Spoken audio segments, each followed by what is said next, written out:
Nah, tiba-tiba sekarang Nabi memberitahu bahwa nanti di suatu masa akan terjadi umat Islam tidak akan menegakkan amar ma'ruf nahi munkar lagi. Nah, karena itu mereka kaget. Kalau dulu mereka menegakkan amar ma'ruf nahi munkar, mereka menjadi umat yang terbaik. Lalu apa jadinya umat ini kalau tidak lagi menegakkan amar ma'ruf nahi munkar? Ini yang membuat para sahabat jadi terkejut.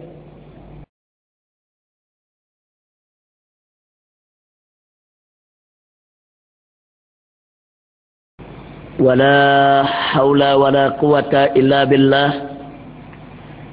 Ashhadu an la ilaha illallah wahdahu la syarika lah. Wa ashhadu anna sayyidana Muhammadan abduhu wa rasuluh. Allahumma salli wa sallim wa barik ala sayyidina wa habibina wa syafi'ina wa maulana nabiyyina Muhammadin wa ala alihi at-tahirin at-tayyibin wa ashabihi al-ghurril mayamin wa man tabi'ahum bi ihsanin ila yaumiddin.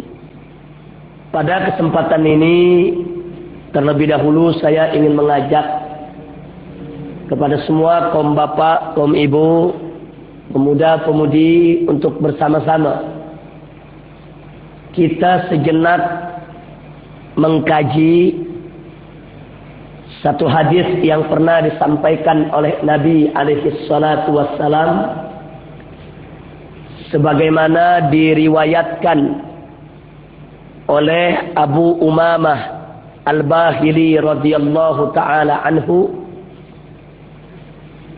yang tertulis dan termaktub di dalam kitab Al-Musnad lil Imam Abu Ya'la rahimahullahu taala wa ardah. Hadis ini juga dinukilkan oleh Al-Imam Al-Ghazali radhiyallahu taala anhu di dalam kitab Ihya Ulumuddin, khususnya di bab yang berbicara tentang al-amru bil ma'ruf wan nahyu 'anil munkar, yaitu bab yang bicara tentang amar ma'ruf nahi munkar. Untuk menyingkat masa, menyingkat waktu, langsung saja kita sampaikan. Diceritakan dalam riwayat tersebut bahwa suatu ketika, suatu hari, Nabi kita tercinta Nabi Yuna Muhammad sallallahu alaihi wasallam berkumpul dengan para sahabatnya yang tercinta radhiyallahu taala anhum ajma'in di suatu majelis yang mulia. Kemudian Nabi mengajukan soalan, mengajukan pertanyaan kepada para sahabat yang hadir. Nabi mengatakan, "Kaifa antum idza tagat nisa'ukum wa fasaqa subbanukum wa taraktum jihadakum?" Kata Nabi, "Kaifa antum, bagaimana kamu sekalian jika di suatu hari nanti tagat nisa'ukum, perempuan-perempuanmu durhaka, wa fasaqa subbanukum, dan para pemuda-pemudimu durjana, wa taraktum jihadakum, dan kamu sendiri semuanya beramai-ramai meninggalkan kewajiban jihadmu." Meluncur pertanyaan ini dari Nabi ditujukan kepada para sahabat. Para sahabat yang mendengar pertanyaan tersebut terkejut, kaget. Mereka kaget bukan karena ditanya, bukan karena ada soalan. Tapi yang membuat mereka kaget dan terkejut adalah karena di dalam pertanyaan Nabi tadi ada suatu kabar, ada akhbar, ada berita, bahwasanya nanti di suatu masa di tengah umat Nabi, yaitu kaum muslimin, umat Islam, akan terjadi suatu kondisi, suatu situasi di mana kaum wanitanya, kaum perempuannya durhaka, Sementara para pemudanya durjana dan kaum musliminnya ramai-ramai meninggalkan kewajiban jihad. Ini yang membuat para sahabat terkejut. Saking terkejutnya mereka balik bertanya. Mereka balik menyampaikan soalan kepada Nabi. Awakainun dzalika ya Rasulullah? Apakah yang demikian itu akan sungguh-sungguh terjadi wahai Rasulullah? Para sahabat bertanya sedemikian rupa kepada Nabi. Bukan karena mereka tidak percaya dengan berita dari Nabi. Mereka yakin apapun berita yang disampaikan oleh Nabi pasti benar.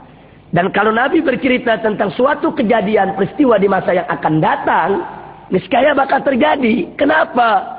Karena Allah menyatakan dalam Al-Quranul Karim, wa ma yantiqu 'anil hawa in huwa illa wahyu yuha.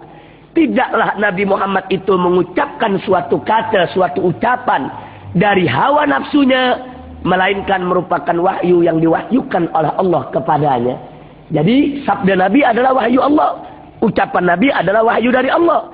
Sehingga kalau Nabi memberitakan bahwa nanti akan terjadi begini, akan terjadi begitu, akan terjadi seperti ini dan seperti itu bukan ramalan Nabi, karena Nabi bukan tukang ramal. Itu bukan prediksi Nabi, karena Nabi bukan pengamat, bukan.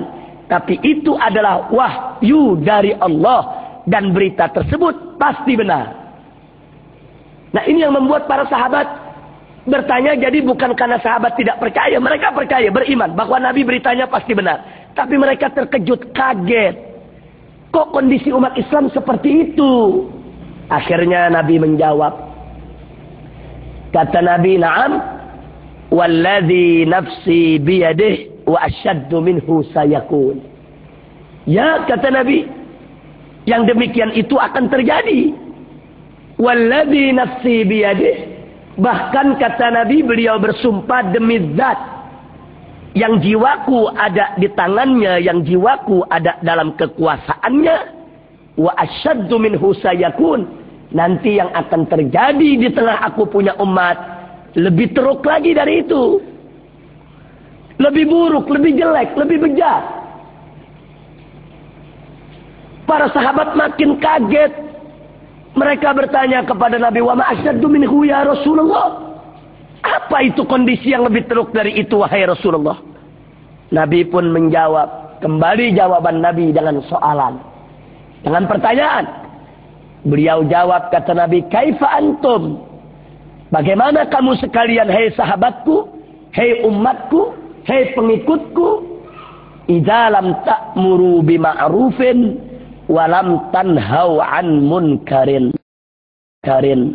Jika di suatu hari nanti engkau ini, hei umat Islam, tidak lagi menyerukan kema'rufan dan tidak lagi mencegah kemunkaran. Jadi kau tidak akan menegakkan amar ma'ruf nahi munkar, kata Nabi. Makin menjadi-jadi kagetnya para sahabat. Kenapa kaget dan terkejut mereka makin menjadi-jadi? Karena para sahabat Nabi dulu, sebelum mereka masuk Islam, mereka adalah ummatun jahiliyah. Mereka umat yang dalam kegelapan, dalam kebodohan. Mereka melakukan berbagai macam kemunkaran dan kemaksiatan. Tapi begitu mereka masuk ke dalam Islam, mereka berubah menjadi umat yang baik.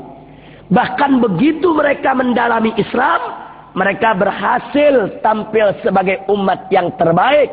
Sampai-sampai Allah puji dalam Al-Quranul Karim, di mana Allah menyatakan, faqala ta'ala, kuntum khaira ummatin uhrijat linnas ta'muruna bil ma'rufi wa tanhauna 'anil munkar wa tu'minuna billah. Shadaqallahul azim. Allah puji dalam Al-Quran saat Allah menerangkan siapa itu sahabat Nabi, siapa itu generasi sahabat yang hidup di zaman Nabi. Allah menyatakan kuntum khaira ummatin, engkau sekalian adalah umat yang terbaik, umat yang paling baik, umat yang terbagus di antara umat-umat yang lain. Uhrijat linnas, yang dikeluarkan untuk umat manusia.